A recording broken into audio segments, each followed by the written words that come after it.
There was a village where one day a boy was born to a poor woman with a mark on his forehead. An old man who was passing by said, "This boy will one day marry the king's daughter." The villagers laughed at this, but the king, hearing of it, turned pale. He did not want a common boy to marry his daughter, so he told the poor woman that he would raise the boy in his castle. The woman did not know what to say, so she entrusted the child to the king. But the king had other ideas. He put the boy in a basket and threw him into the river. But the river was merciful. The current carried the basket to the miller and his wife, who rescued the boy and named him Swimmer because the water brought him.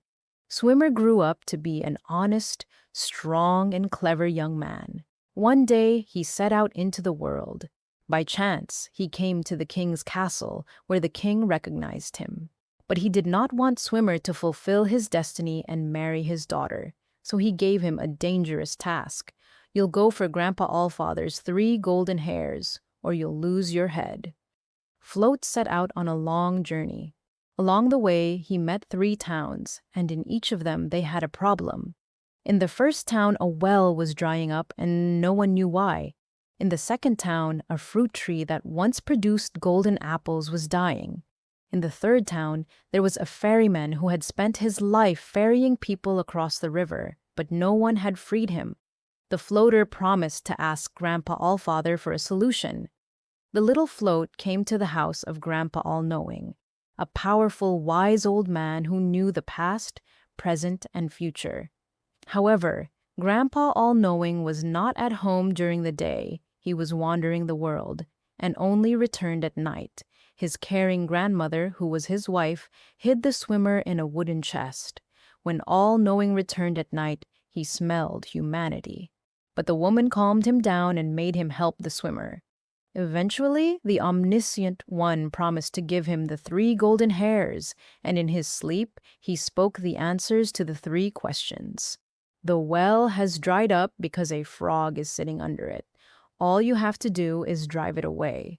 The tree doesn't bear fruit because a snake lies at the root. It must be driven away. The ferryman gets rid of the curse if he gives the oar to someone else while ferrying." In the morning, Grandfather Allknows gave 3 golden hairs to the swimmer, and the swimmer went back. On the way back, in all the towns he told the answers, and as a reward the people gave him gold and gifts. When he returned to the king was not pleased with his return. He didn't believe that he had accomplished the task.